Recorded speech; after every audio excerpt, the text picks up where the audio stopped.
The sky over Manzini had been threatening rain all morning, but Mary Dlamini didn't have the luxury of staying home. At 23 years old, with calloused hands and a tired back, she worked as a construction laborer, one of only 3 women on a crew of 15 men. The pay was terrible, barely enough to keep the lights on in the tiny room she rented behind Mrs. Nkosi's house. But it was honest work. That Thursday afternoon, as the first drops began to fall, Mary's supervisor dismissed them early. "Go home before the storm comes," he said, counting out her daily wages. A handful of crumpled bills that felt lighter than they should. Mary wrapped the money carefully in a plastic bag and tucked it into her bra, the safest place she knew. Then she began the long walk home through the dusty streets of Manzini, past the bustling market where vendors were hurriedly covering their goods with plastic sheets, past the minibus rank where touts shouted destinations, past the bottle store where men already sat drinking despite the early hour. The rain started gently, then came down in sheets. Mary was halfway home, completely soaked, when she saw her. An old woman, thin as a whisper, lying half in the gutter where rainwater was beginning to rush past. Her clothes were torn and muddy, her gray hair plastered to her skull. One leg twisted at an unnatural angle. Whether from birth or injury, Mary couldn't tell. But what struck Mary most were her eyes. Open, aware, silently pleading. People rushed past, some glancing down, most not even bothering to look. A taxi nearly splashed the old woman as it sped through a puddle. 2 schoolgirls in uniforms crossed to the other side of the street. Mary stood there, rain pounding on her head, and felt something crack open in her chest. Her mother's voice echoed in her memory. "Mary, child, we may not have much, but we have our humanity. Never walk past someone in need." Her mother had died 3 years ago. Mary still missed her every single day. She rushed to the old woman's side, kneeling in the muddy water. "Mama, can you hear me? Can you move?" The woman's lips trembled. Her voice came out as barely a whisper. "Please, I'm so cold." Mary looked around desperately. No one stopped. No one cared. She made a decision, using all her strength built from months of carrying bricks and mixing cement. Mary lifted the old woman onto her back. The woman weighed almost nothing, like carrying a bundle of sticks.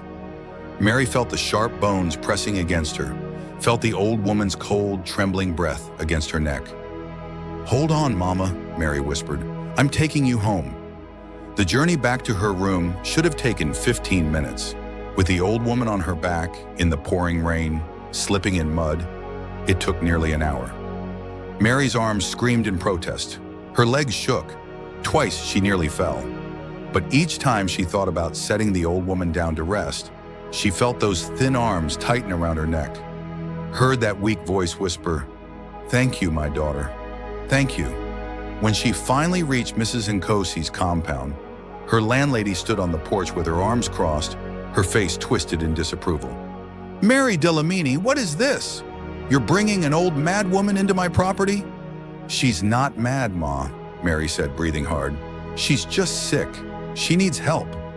"Not in my compound. I won't have beggars and street people here. What will my other tenants say?" Mary felt anger rise in her throat, but she swallowed it. Mrs. Nkosi owned the property. She could evict Mary with a word. "Please, Ma, just for tonight. Tomorrow I'll find another solution, please?" Something in Mary's voice, or perhaps the pitiful sight of the old woman shivering on Mary's back, softened Mrs. Nkosi's face, just slightly. "One night," she said firmly. "One night, and she's gone." Mary's room was barely big enough for her single bed and a small paraffin stove. She laid the old woman gently on the bed and covered her with the only blanket she owned, the one her mother had crocheted, the one she treasured most. The old woman was in a terrible state. Her clothes were rags. Her skin was covered in sores. That twisted leg looked infected. Mary heated water on the stove and with gentle hands began to clean her. As she worked, the old woman drifted in and out of consciousness, sometimes murmuring words Mary couldn't understand. Once she grabbed Mary's hand with surprising strength. "Why?" she whispered. "Why did you help me?" Mary paused, thinking about the question. In this city, in this world, why did anyone help anyone?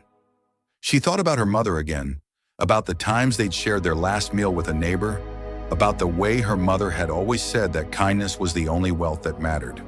"Because you needed help," Mary said simply, "because no one else would." Tears rolled down the old woman's weathered cheeks. "You have a good heart, child, a heart of gold."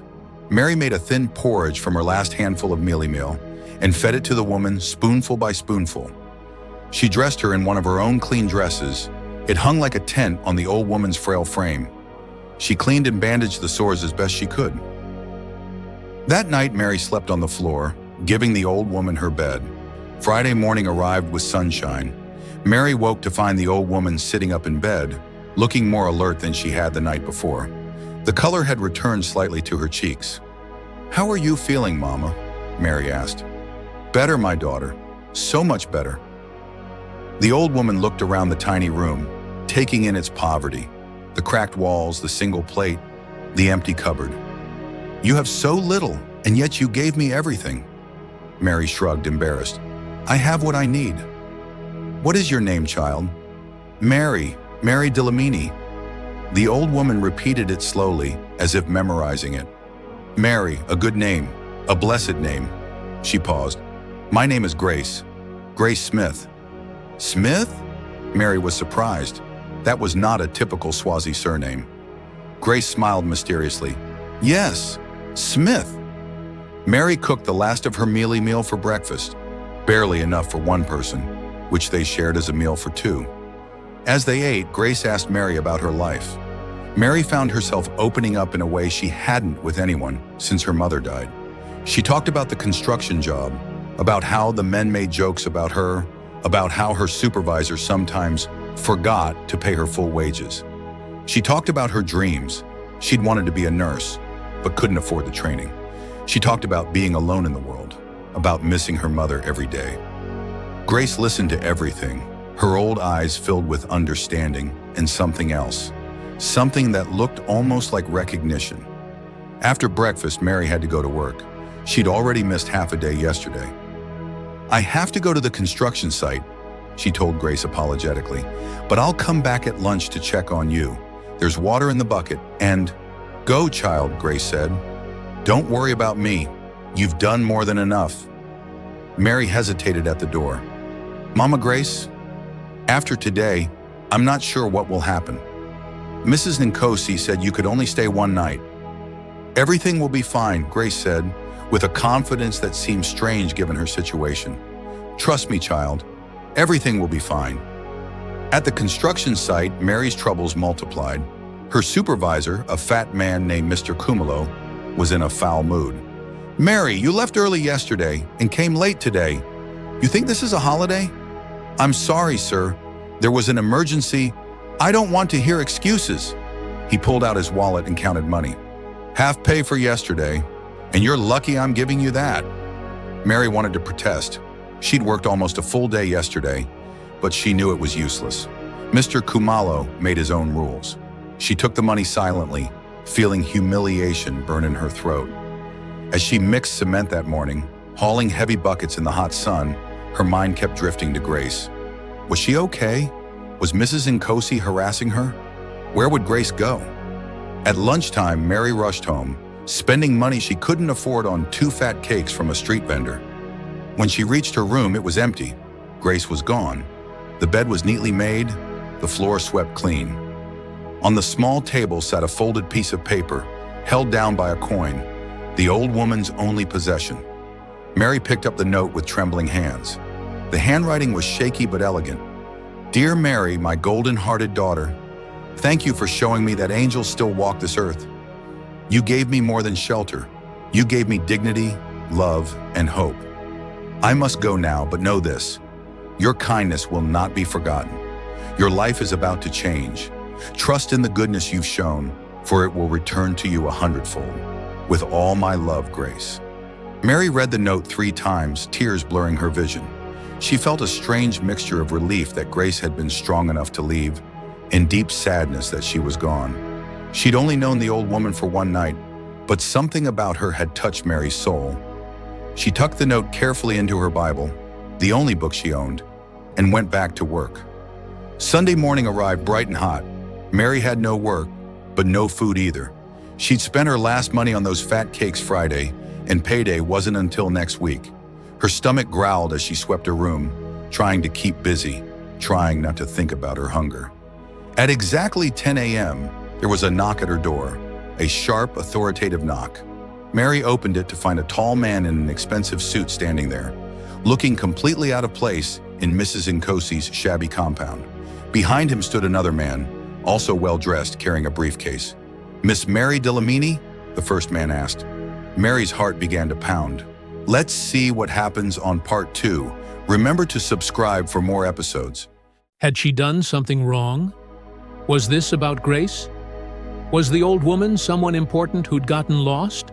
And now Mary was in trouble for not reporting her to the police? Yes, she stammered.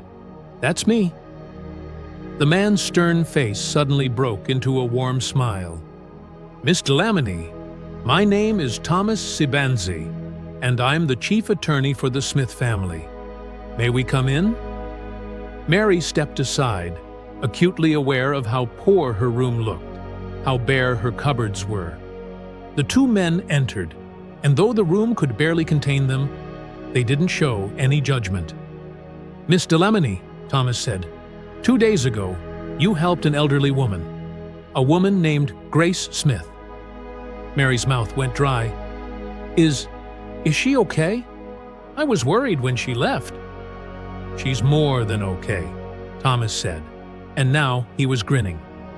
Miss Delamini, do you know who Grace Smith is? Mary shook her head. Thomas pulled out his phone and showed her a photograph.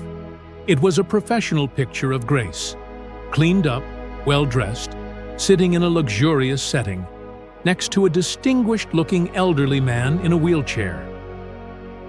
Grace Smith, Thomas said, is the mother of Mr. Malcolm Smith, one of the wealthiest men in Eswatini.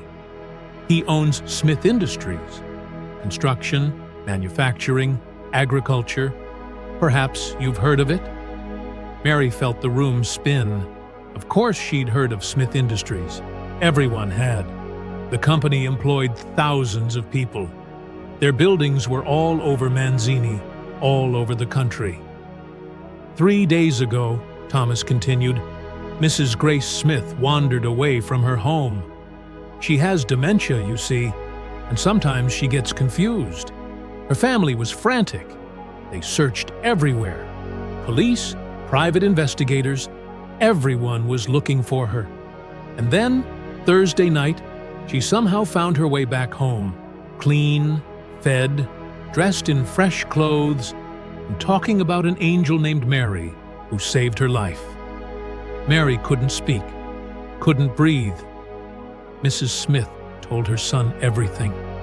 Thomas said softly, how she fell in the rain, how everyone walked past her, how you carried her home on your back, gave her your bed, your blanket, your food, even though you had almost nothing yourself. She told him about your tiny room, your poverty, your kindness. Mr. Smith asked me to find you immediately. The second man opened his briefcase. Miss Delamini, Thomas said, Mr. Malcolm Smith would like to meet you.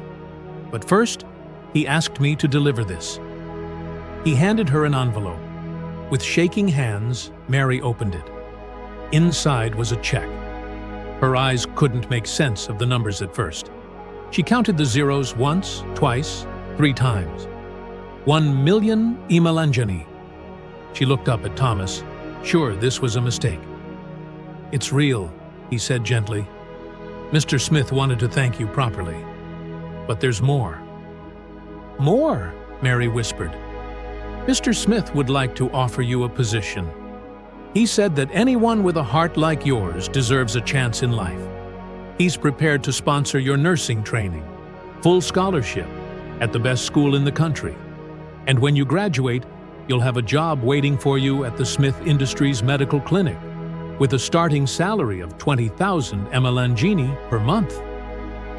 Mary's legs gave out. She sat down hard on her bed, the check fluttering in her trembling hands. Thomas knelt down so they were eye level. Miss Delamini, Your kindness changed everything. Mrs. Smith said you treated her like she was your own mother. You gave her dignity when the world had left her in the gutter. The Smith family never forgets kindness." Mary began to cry. Not delicate tears, but great sobbing gasps that shook her whole body. All the pain of the past years, the poverty, the hunger, the loneliness, the backbreaking work, the humiliation, it all came pouring out. And mixed with the pain was overwhelming joy, disbelief, gratitude. I just did what anyone should do," she managed to say between sobs. "No," Thomas said firmly. "You did what almost no one does. You saw a human being when everyone else saw a problem to avoid. That's rare, that's precious, and that's why you're being rewarded." The next day, Mary found herself in a mansion that looked like something from a movie. Everything gleamed: marble floors, crystal chandeliers, paintings in gold frames. She was wearing new clothes that Thomas had arranged to be delivered to her that morning, but she still felt like an imposter. Then she saw Grace. The old woman was sitting in a beautiful wheelchair, dressed in elegant clothes, her hair styled, looking like a completely different person from the mud-soaked woman Mary had rescued. But her eyes, those eyes were the same. Warm, knowing, grateful. "Mary!" Grace called out, tears already streaming down her face. Mary ran to her, knelt beside the wheelchair, and they embraced like mother and daughter reunited. "Mama Grace," Mary wept, "I didn't know. I had no idea." "That's exactly why you helped me," Grace said, cupping Mary's face in her old hands. "You didn't help me because of who I was. You helped me because of who you are. That's the difference between real goodness and calculation." A tall, distinguished man in a wheelchair rolled toward them, Malcolm Smith himself. His eyes were red-rimmed, emotional. "Miss Delamini," he said, his voice thick, "you saved my mother's life. The doctors said if she'd been out there much longer, in that rain, in her condition, I would have lost her. You didn't just help her, you brought her back to me." He reached out and took Mary's hand. "I built my empire on one principle: reward excellence. And what you did, the compassion, the sacrifice, the humanity you showed, that's excellence of the highest order. You're going to be family to us now, not as a servant, not as an obligation, but as family." 6 months later, Mary stood in the nursing school auditorium, wearing her crisp white uniform for the first time. She was top of her class. The girl who'd never thought she'd afford education was now being praised by professors, recommended for special internships. The Smith family had done more than pay for school. Malcolm had hired someone to investigate her former supervisor, Mr. Kumalo, and discovered he'd been skimming wages from multiple workers for years. He was fired, prosecuted, and Mary received back pay she hadn't even known she was owed. Mrs. Nkosi, who'd tried to evict Mary that rainy Thursday, now bragged to everyone that Mary had once been her tenant. Mary just smiled. She understood now that bitterness was a waste of energy. On weekends, Mary visited the Smith mansion. She and Grace had grown genuinely close. They'd sit in the garden, Grace in her wheelchair, Mary beside her, and talk for hours. Grace's dementia meant she sometimes forgot conversations they'd had the day before, but she never forgot that rainy Thursday. "Tell me again," Grace would say, smiling. "Tell me about the day we met." And Mary would tell the story. The rain, the gutter, the long walk home, the shared meal, the night of care. Each time Grace would cry and say, "You're my angel, my golden-hearted angel."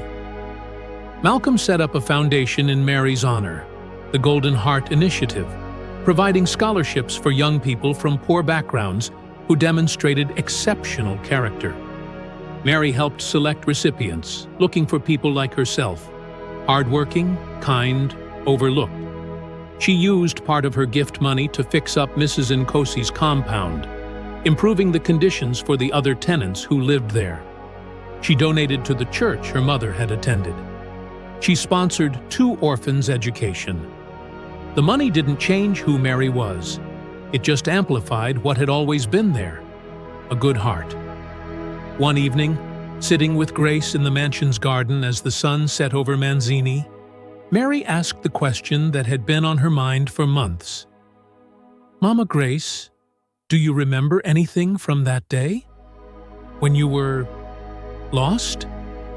Grace was quiet for a long moment, staring at the orange sky. "I remember everything," she said finally. "The dementia makes me forget recent things, but that day, crystal clear. I remember lying in that gutter, watching people walk past. I remember feeling invisible, worthless, like I'd already died and no one had noticed. And then I remember your face, looking down at me with such concern, such love. A stranger, treating me like I mattered." She turned to Mary, tears glistening. "That's what I tell Malcolm all the time. It wasn't about money or status or family name. When I was at my lowest, when I was nothing but an old, crippled woman in the rain, you saw my humanity. You saw me." Mary took Grace's wrinkled hand in hers. "You said something to me that night, Mama. You said, 'Everything will be fine.' How did you know?" Grace smiled mysteriously. "Because I've learned something in my long life, child. Goodness always comes back. Maybe not immediately, maybe not in the way you expect, but it always comes back. You planted seeds of kindness that Thursday. What you're receiving now? That's the harvest." Epilogue. 3 years later, Mary Delamony graduated top of her nursing class and began working at the Smith Industries Medical Clinic, where she became known for her exceptional patient care, especially with elderly patients whom she treated with extraordinary dignity and compassion. She never married, though she had opportunities. "I'm married to my work," she'd say with a smile. She continued to live modestly, though she could have afforded luxury. Most of her money went to helping others, paying school fees for children, supporting women's cooperatives, funding medical care for those who couldn't afford it. Grace Smith lived 4 more beautiful years before passing peacefully in her sleep at age 89. At her funeral, Malcolm asked Mary to speak. She remembered that sometimes, when you save someone else, you save yourself too. Do not withhold good from those to whom it is due, when it is in your power to act. Proverbs 3:27. Chant to the end.